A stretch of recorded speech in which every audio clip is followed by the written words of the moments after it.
Coming live from Mount Pleasant, South Carolina, USA is our guest tonight. Welcome to this very special edition of the KJ Masterclass Live, the show which ensures that you profit from your time spent here with experts, either through the industry insights, information, or simply learning from them. And today we have Evans Putman, founder of Infinite Impact Coaching and Consulting. And he'll be also talking about podcast sales machines. Welcome to the show, Evans.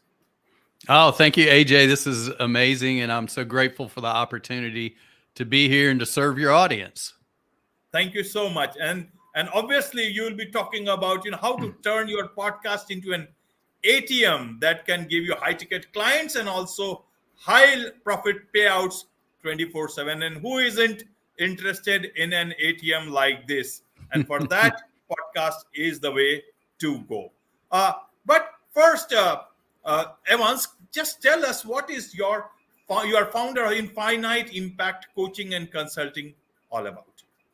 Yeah, infinite impact coaching and consulting. I really believe that everybody has a message and a mission to get out there and create positive ripples and waves of impact in the world and change lives.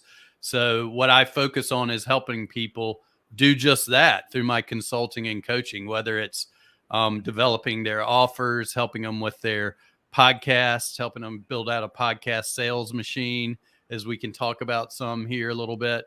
But it's based on 20 plus years of experience in the online space. So I was actually doing this back in the days when it was a little bit harder. We had to use the dial-up modems, and we didn't have social media, didn't have YouTube, none of that stuff. And yeah, it's been a long learning journey of growing. I created two businesses and sold them, two online businesses and sold them. And then I was a partner in another business that became very successful and was also sold. So I bring all that experience to help purpose-driven entrepreneurs get out there and just change the world and make it a better place.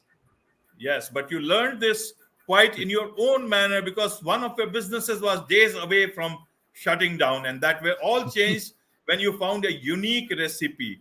Tell us about that recipe, and we will certainly want to know how to make our podcast an ATM, turn into an ATM. Absolutely. And it was funny because when I got into that business, I had no idea anything about podcasting. I'd been a marketing strategist at this point. I'd created and sold multiple businesses online. And I was like any entrepreneur, somebody came to me with a problem and I raised my hand and was like, hey, I can solve that for you. And then I had to figure out how to solve it right after I agreed to solve it. And so we went on and took that podcast and my partner at the time, it was a real estate podcast, and it's still out there right now with new owners, but he was struggling to grow it. He knew that he wanted to monetize it. He wanted to create a business around it as well, to help other real estate agents with sales training and to change their lives and make their lives better. And so we just figured it out. We decided we were going to jump out of the plane and build the parachute on the way down, and through a lot of falling down and getting up and falling down again and getting up, we eventually found a formula where we were able to grow the podcast to 150,000 monthly listeners. We did it with all organic methods. And then also we're able to get a 78.6% opt-in rate from podcast listener to lead. And then we were able to bring them into our programs and sell our real estate sales training coaching to them through this system. So we turned our podcasts basically into the engine that became a sales funnel for us. And it was really powerful because, as you know, I'm sure as you know, with a podcast, it's a great way to build warm, hot traffic who knows, likes, and trusts you. And it shortens the sales cycle, and it creates an opportunity to move people from a one-way conversation, speaking to the audience, to quickly to a connection, deepen the connection to a two-way conversation, which, you know, develops that relationship where you're able to sell into your high ticket programs. Right, Evans. You are absolutely right. Even I've been in journalism, into media for so long, but podcasting is a different thing altogether, and it creates that sort of a profile that you are able to tell more about yourself. People come to know more about what you are about, what your products are all about, and that's where the engagement can happen. And obviously it brings a much more interest to what you do, what your skill sets are, than any other way that I have seen up till now. But coming Mm, to you, Evans, you are the go-to expert, and you help visionary, successful entrepreneurs and business owners grow and monetize podcasts. What sort of people come to you? Because there are on one side there are the podcasters like me, mm, who create podcasts for various reasons. People do it for monetizing, maybe through ad method. I am not that sort, because I look at much more towards consulting and media consulting hmm. and all that stuff. So, but a lot of people do look at monetizing through YouTube advertising and any other sort of advertising. And then there is the business people, small businesses, consultants, coaches, all those people. These are two aspects. For them, monetizing is much more related to creating clients, creating that way Mm. where clients can. How does it work for both these two segments? Where do you come in? How does it work for them? Please tell us Mm. about this whole process. What sort of people can take your help? What sort of people come to you? And how do you begin? How do you start that, what you call, their journey with you? Yes, that's a great question. And there is a, you distinguish the line perfectly, right? The separation, because what I generally and who I generally work with, I like to call them entrepreneurs with big positive messages and missions. And generally, they are consultants like yourself, business owners, course creators, experts, speakers. So people who are selling their own products and services. And generally, the majority of my clients now, especially when it comes consulting, they are established, they're already successful. Oftentimes, they have a podcast already, but they come to me with the big problem. And this is what I see quite often, that, like, hey, I was told to launch a podcast and get my message out there, but it's feeling like it's almost like a liability and not an asset to my business, because I don't know how to track or get the ROI from it. So I come in and sort of just create that connection of, okay, well, let's grow. Let's focus on growing your podcast, right? To get out there proactively in front of the right audience, your audience, and do it in a way that's proactive, that creates evergreen growth, not just necessarily getting on the hamster wheel of posting on social media, but putting things out there that are assets 24/7 in front of your perfect ideal dream client and brings them to you. Then create some content that actually helps that person be who they need to be to do the thing they wish to do, creates that transformation in them. And the thing they wish to do is the thing you offer. So it's perfect. So in essence, I teach these successful consultants and course creators and business owners and experts how to not fish in the red ocean or blue ocean, but to create their own ocean. And through the specific content strategies, you're actually creating your dream client. So you don't have to attract people anymore. You don't have to chase them. You create them with your content, invite them to take the next step, which is deepen the relationship, get them on your list, and build a relationship that's transformational, not transactional. And then you have the opportunity to sell them into your higher ticket programs and offers. So it's much like sales funnels that you see out there. In fact, I call it a podcast sales funnel, but it can be a very, very powerful tool, because you start looking at it as the engine that drives all your marketing and all your sales. And so many of my clients love this because they love the podcast part, but they had not yet figured out how to connect it to their business to make it an asset instead of a liability. Right, right. But you see, it is so, everybody would want to understand what exactly it is, because you see industry leaders, your trainings have been licensed and featured in ClickFunnels, founder Russell Brunson's high ticket coaching programs. You see where, from where you began, from where you reached, and then you say your podcast can be an ATM. Who doesn't want an ATM in his pocket? Especially, you talk of entrepreneurs, I talk of businesses, small businesses, big businesses, brands, small brands, big brands, coaches, and all that stuff. Everybody wants to make sales. Everybody wants to have clients. And who Mm. doesn't want a dream client, a stream of dream clients to have a dream life? You just sit back and serve them. How do you do that? What is it?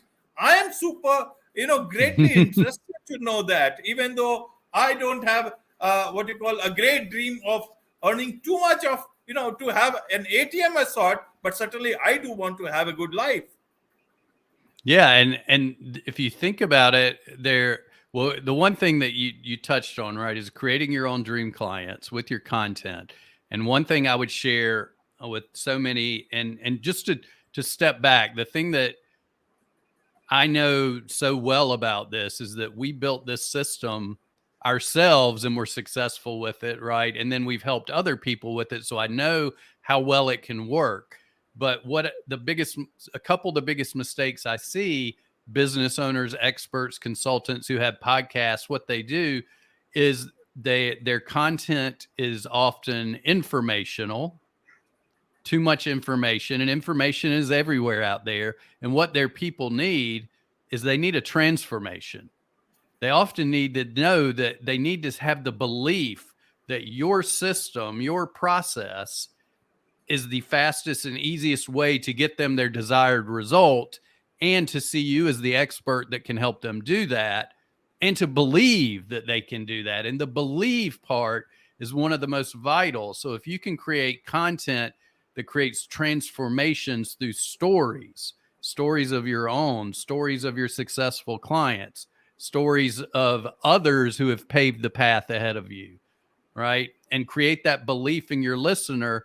At that point, the biggest thing you need to do is to not sell to them right then, but to invite them to deepen the relationship to the next step. So your podcast content creates the belief and the desire for the next thing.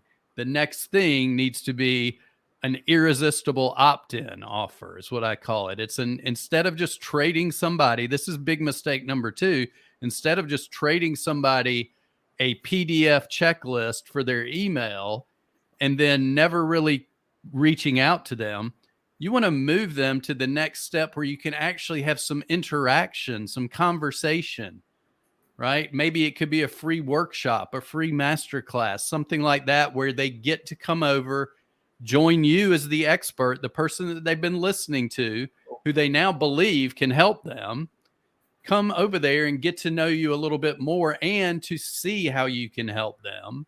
And then you can actually invite them to take the next step with you, which is to join your program and to get that result they desire to get. So it's a simple process, but most people make tiny mistakes throughout the process that can bring up big roadblocks and cause it not to work. So it's knowing the things that, it's often knowing the things that you shouldn't do versus the things you should do. Because we often, we hear so many things, and we don't usually think of this medium as being one where we can create and deepen a connection and a relationship with our listeners. But that's the true power of it, because as you mentioned earlier, they listen to you, they hear you in their ears so often, they start to feel that transformation and belief. They see how you can help them. They start to look at you as someone that they know, that they actually know as a friend, even though you've never met before. So would you, if you had a friend, would you just say, hey, give me your email address and I'll throw this piece of paper at you? Or would you invite your friend to go out for coffee or a meal or to hang out for a little bit, right? So you would do the second one. And that's the whole point of it, is to focus on serving and helping them in a way that it builds that bond and that trust in a way that there's not many other mediums out there that can do it, because podcasting is a one source where you do not have to worry about their attention being distracted and taken somewhere else. You have their attention through the process. So it's very, very powerful tool, and a very, very powerful sales tool when used in a serve first way. Right, right, Evans. But you call it a unique podcast sales funnel method. Where Mm-hmm. does sale come into this? Because again, if we look at the two segments here, businesses can still wait and build a relationship to build that client pipeline, dream client pipeline. But podcasters, if you see, there is already something called pod fade. Hosts suddenly lose interest, mostly after 10 podcasts or something, if they don't get in. Many want to get into monetization. A lot of guests, my own experience is that they never get back to you. They are more interested in getting your audience, and beyond that, they just vanish. They make that Mm-hmm. small talk good talk, but they are not there. So, how does one know in this podcast sales funnel method where exactly one should talk? And especially now, I'm talking about the podcast people, podcast hosts like me. Even you are a podcast producer, podcaster yourself, and also you are an author and speaker. So, even though you have a running business, you may not have that much of a challenge, but people who are solely dependent on podcast for their earnings as a podcaster, how does that sale part come in? How much they should wait? What is the right time to actually talk about the money part? Well, for one, as we talked about, we're talking about two different segments here, right? We're talking about, if you're just talking about a podcaster who has a show for the sake of podcasting, those are not my dream clients. Those are not the people that I work with. But what I can share with them is you definitely, because I know this from a fact of growing such a large audience that we grew, that we were approached by sponsors, by advertisers, right? Where those are what those podcasters generally make their revenue in often, right? Through sponsorships and ads. It is as a podcaster doing that, not just a podcasting entrepreneur who is someone selling their own services. Those podcasters really have to have a passion for their subject, for their audience, and for what they're doing, because growing the podcast should be their main focus at that point, and getting as big an audience as possible, an engaged audience, one that, leaves reviews, that does things when they ask them to do things like, hey, shoot us an email, go do this, go check out our sponsor, whatever that looks like.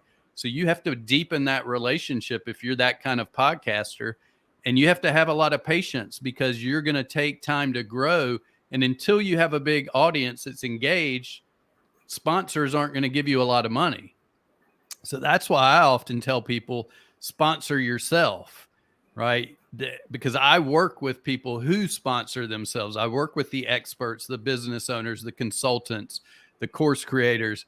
And what I will share with those people when it comes to the sales process is you also have to be patient, right? Because our biggest failing, where we failed the biggest way possible, was when we first started trying. We had grown. We had a big audience. At this point, we had like 70,000 monthly listeners or something like that.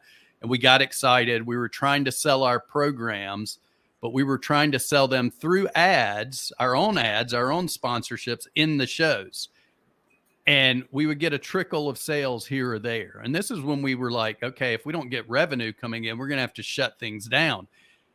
And the crazy thing, AJ, is that the way we quickly went from, in the next 12 months, to about $500,000 in sales was we quit selling, right? We quit selling. We focused on serving, transforming, getting them on our list, because the list is one of the most powerful things that you can have.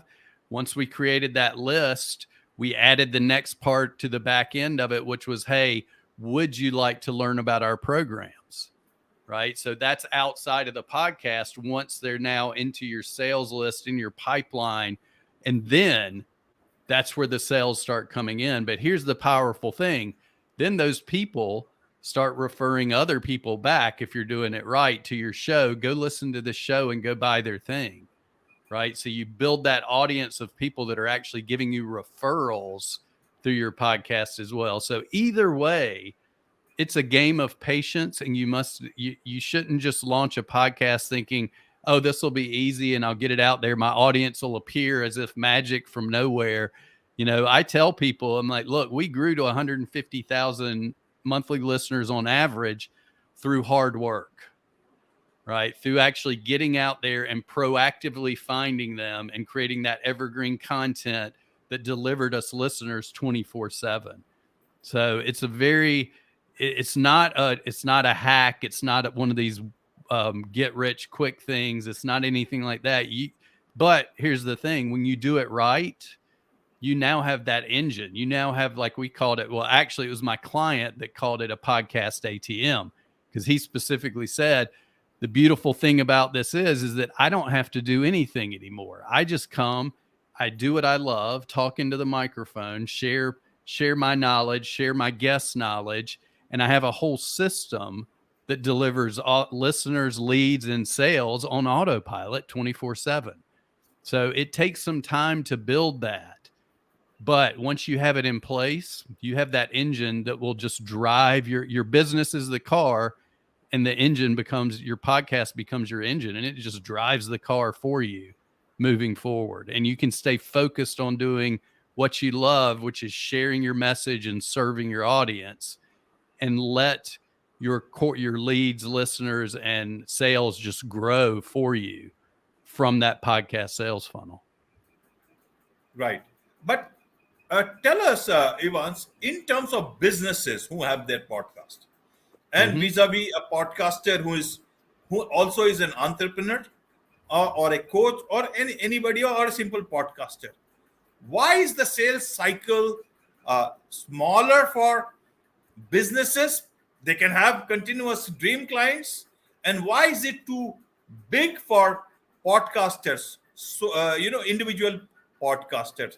Am I right? They keep on waiting for something to come to them. How does it work?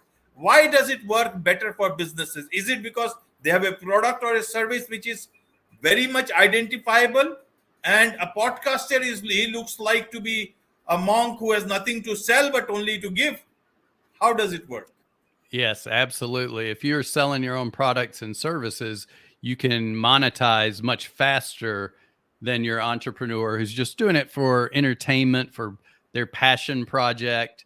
Or there's often entrepreneurs now who they see podcasting as a way to, hey, I could do this as maybe like a side hustle and get some sponsorships and get some advertising. So if you are a business owner, a coach, a consultant, a course creator, speaker, expert, anybody who is an entrepreneur that has your own product and service, it's a much faster way to make money than if you're a podcaster who's just doing a podcast to try to get sponsorships and ads. It's definitely quicker because, as I reiterate once again, you could maybe get ads and sponsorships with a small audience, but guess what else is going to be small? The amount that they give you to have that sponsorship. So it takes time to grow an audience, right? So, but as an entrepreneur that has a service, or a business owner that has a product, it's a really, really great way, because as we mentioned before, using the specific process that we have, not only are you having their attention 100% on you, they're not in the social media feed getting distracted everywhere. They're not being shown related videos on YouTube and going and clicking off after a couple of minutes. They're usually listening. And I believe the stats that I read previously were like 80% of podcast listeners will listen to the full episode. So you have a captive audience. And then if you're very, if you do it in a way with the content to create that transformation, create that connection, and build the relationship and serve, now it's a win-win game for everybody, right? I mean, it's just a great way. I don't think there is another media out there right now that works the way that podcasting does so effectively for business owners and entrepreneurs. Yeah, absolutely. All right. That's why you see a lot of podcast agencies, even Mm-hmm. public relations firms who have got their podcast divisions. I can tell you because, and you also know about it much better than I do. But obviously, a lot of people keep on approaching, and sometimes it just becomes difficult to actually deal with such things because you don't know whether it's the always it's not you are going getting the best guest in town, and you don't know whether, and moreover the guests, you don't know whether they will even share your episode because it's coming through a agency. So you are not as a podcaster, and I'm sure a lot of people who are listening to this, and especially agencies, sometimes you have to decline them because if like you for events, if we are talking, we are like, we know that there is a benefit for both of us to share this Mm-hmm. particular episode. But a business will not always look at that. They will think they have done their biggest act of the day by just appearing. I've seen several of them not even bothering about the episode. So you get nothing. So from an agency, you get nothing. Even if you ask me my personal view, you spend a lot of time for all these things. Whether you are doing it for fun, you are doing it for getting money. Even for NGOs, you see there are for-profit NGOs. There are crowdfunding companies who are getting money out of helping people gather funds for even for emergencies, operations, and everything. There also, if I hear 30% cut, more than that they take for charges and all that stuff. I don't understand why a podcast. Obviously, when you are doing some sort of an endorsement, you must give that disclaimer. But a Mm-hmm. podcaster also has to earn his bread and butter. I guess somewhere, some businesses or agencies, I have seen people coming to your podcast doing things, and then they go and give ads to somebody else. Now, this is why there is a reason called a thing called pod fade. They're ready to pay 200 to 600 to $700 for one podcasting opportunity to an agency, but not even one single pie of advertisement revenue out of their marketing budget to a podcaster whose podcasts have really helped them. Now, that is the disparity which I see at the moment that needs to be addressed. Otherwise, this industry, who are actually putting so much of an effort into creating real content, they will also diminish, and hence perhaps is one of the reasons for this something called pod fade, because side hustles will not always create great podcasts for everybody to use. That's what my personal experience is. I wanted to share with a person like you, and I'm sure there will be a way out. Not always like their Bloomberg story that some podcasters are charging as much as $50,000 from businesses to appear on their podcast. That's a utopian world. I guess it is good for a story, but it's not going to happen again and again. It's just a story and perhaps one off sort of a thing. But coming to your sort of thing that you are doing, what is this servepreneur blueprint? Is it about serve and not wait for get? Well, yes, it's that's actually something that I'm in the process of launching and um, bringing to reality here soon. But I've gotten a reputation around with the circles that I run in of being someone who focuses on serving first. And I know now I'm not saying that you should just serve until your tank runs empty, because then you can't serve anymore, right? So, but we Right. should all lead from a point of service, and this is the same thing as you mentioned with these podcasters who, you know, if you are coming on somebody's show and if you're doing podcasts, you should always you should show up in a way that serves their audience at the highest level. And to me, that's part of the Servepreneur blueprint. And I actually have four pillars in that, and it is be, do, give, and grow. Right? You often hear be, do, give, or be, do, have. I like to say be, do, give, and then grow, because I feel like the more we give, the more we grow, the more impact we create in the world, the more positive impact grows, and it's a benefit for everybody. So we should all lead with a place of service, no matter what you're doing, right? Think about the other person, about creating win-wins. We actually like to create Right. win-win-wins, right? A win for the other entrepreneur, a win for ourselves, and a win for their audience and their clients. Right, right.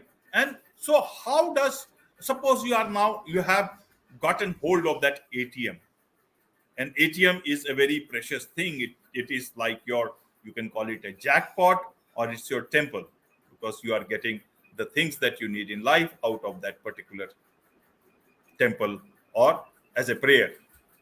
What do you do with that? How do you keep it intact?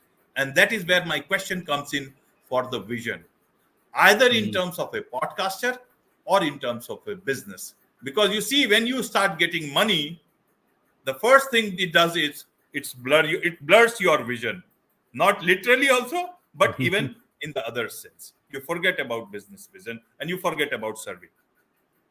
Well, and I think that's the thing, is that I heard this, I can't remember who shared this, but I heard this, it may have even been this morning or last night, listening to a podcast of all things, right? But, money in itself, getting the more money is not really the problem. The money just magnifies the person and who they really are. So that's why, for me, if you notice the Servepreneur blueprint, the first thing is be, right? Finding your own place of being in that place of service, being a servant leader.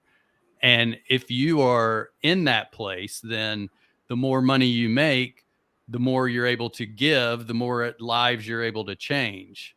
And so for me, it's all about focusing all the time. Even if, I would say, like, for podcasters who are just growing a podcast that don't have a business, and for those podcasters who have a business, first and foremost should be all about serving your audience. And if you focus on that, then everything will fall into place. Right, right.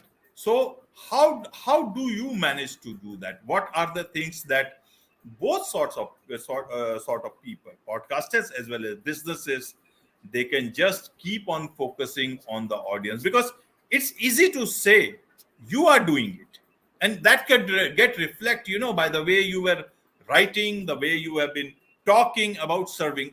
Then you feel it, that this person actually means it.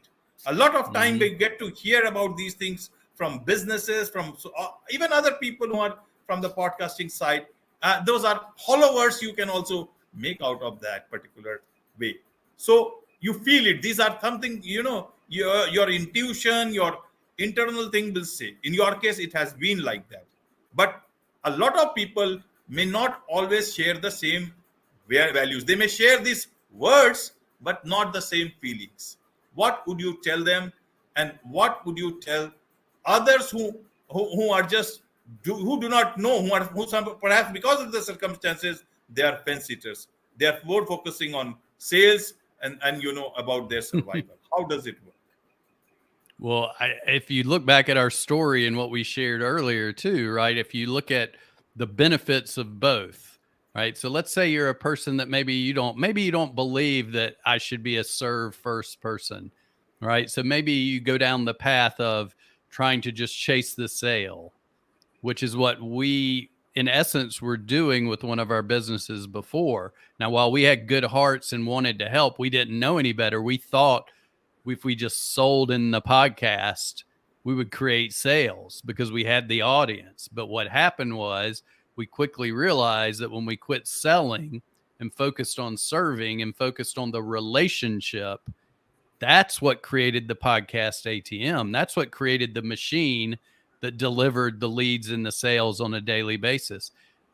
If you're not focused on serving your audience, serving your clients, serving your prospects, then you're not going to be successful, right? That's just all there is to it, because they're going to know that.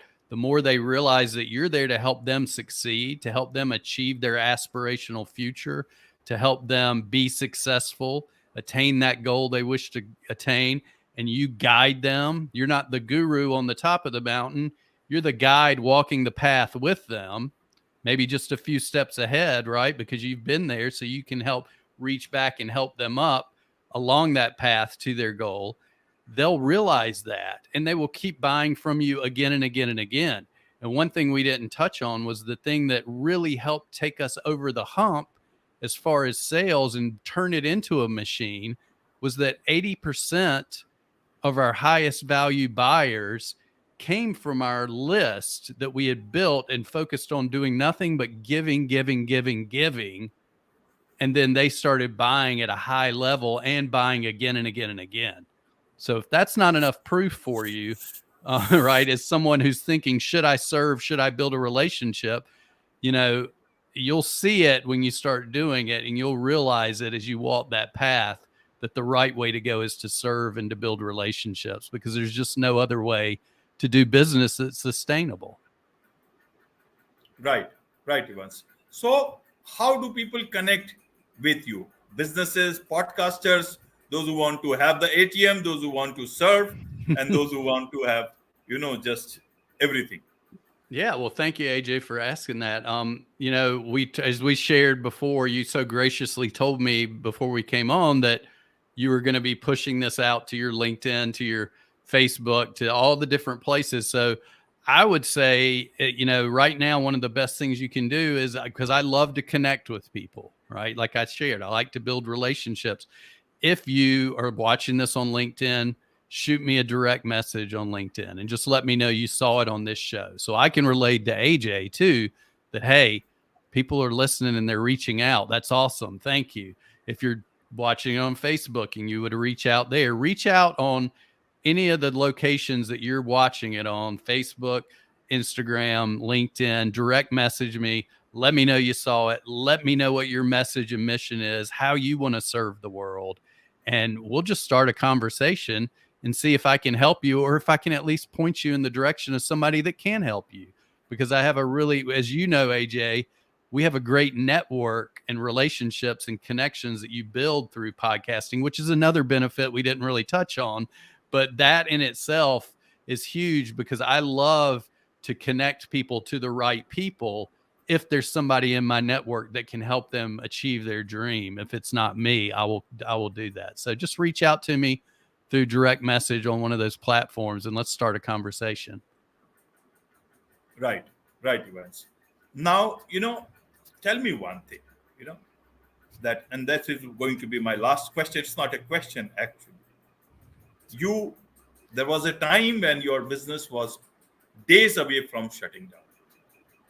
Then you achieved so much. Now you are helping so many people. You are also telling them about their vision. What is about you now? What vision do you have? Where do you want to reach? What do you want to become? And why do you want to become what you want to become? That's my last question, if you call it. But this is that's just a great question. Yeah, thank you. That's a great question. You know what? Around the time that we were struggling, I actually had sort of that tap on the shoulder, right? That voice in the mind that came to me that let me know that, hey, and I was at an event when this happened, and I see these people and they're up on stage talking about how they have movements and they're changing the world and they're helping people change lives. And I started realizing at that point, that was what my mission was as well. And I didn't know how or where or any of the details, as we usually don't know. We aren't given the full blueprint, right? We're given the sort of tap and saying, hey, go figure out how to do this and do it.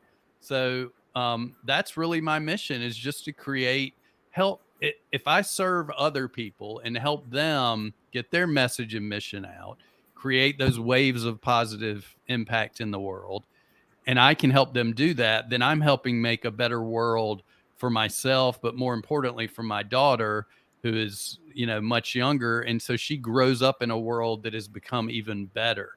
So for me, it's all about that. That's really what I'm here for, whether it's through podcasting, whether it's through business coaching and consulting, whatever it is, through the mastermind that I run, through the speaking that I do. I always lead with service and with helping others achieve their dreams, because if we can do that and work in a collaborative environment, then it just makes everything better. So that's really my goal. It's just to get out there and create as much impact as I can by serving others and helping others achieve their dreams. With this, it's a wrap on this very special edition of the KJ Masterclass Live with Evans Putman. Thank you so much for joining us in it. Thank you, AJ. I appreciate the opportunity.